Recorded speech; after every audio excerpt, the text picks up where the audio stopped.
We've all heard about great rescue stories, and they've been there for years and they will continue into the future. And I'm going to visit a couple of rescue stories.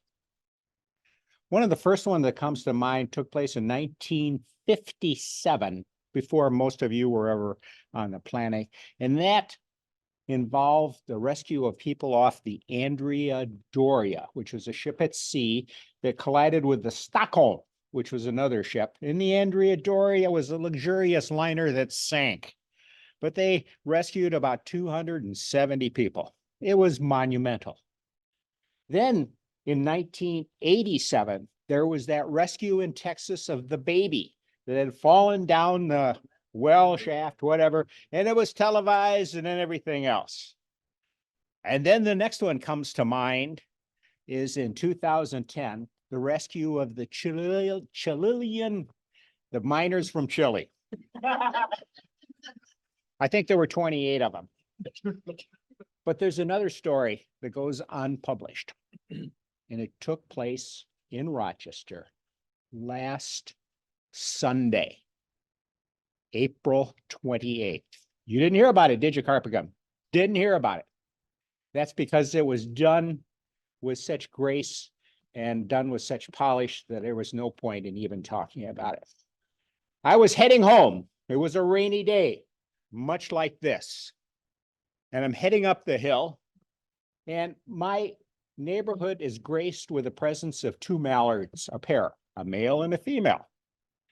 And as I come up the drive, the female is by herself and she's standing in the middle of the road.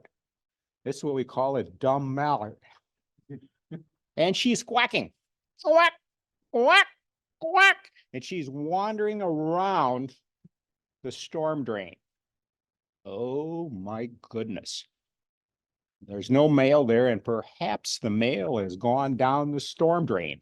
I don't know. So I park my van, I get out and I look around and she's quacking and quacking around the storm drain.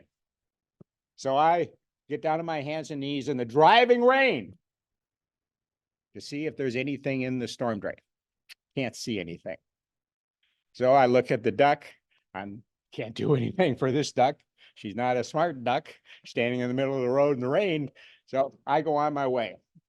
And I live just across the street from this storm drain.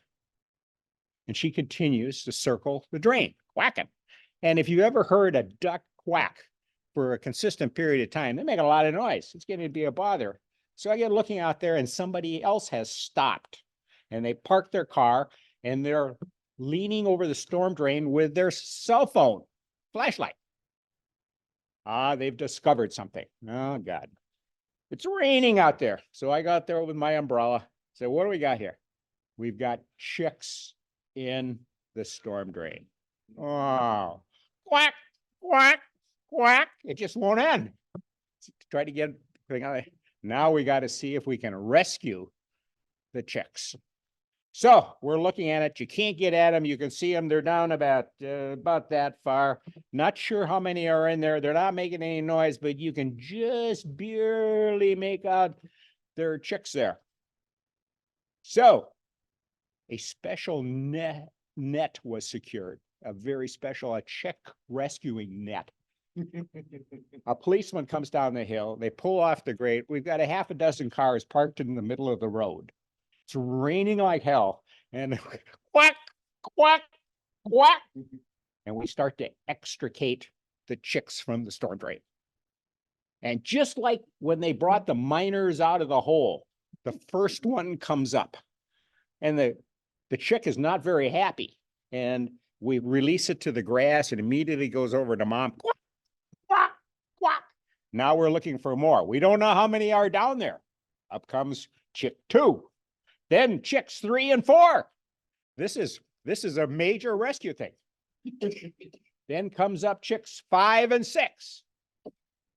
And there are more of them down there. Finally, 7 and 8 come up. Now, mother's off to the side, not quacking as much, but still quacking. And she's surrounded by her 8 chicks. No more in the storm dorm. In the drain, yeah, whatever. And all have apparently been rescued. Now, the moral of this story is that don't stop for silly things like this, but everybody felt terrific about that. And I was very happy. And I happened to notice as the mother, the female mallard, walks up the hill, all the chicks are in line behind him. Now I know how they got in the storm drain. She walked over the storm drain, and the chicks just followed her right into the storm drain. That is the end of the story. There are rescue stories all about it, and that's the rest of the story.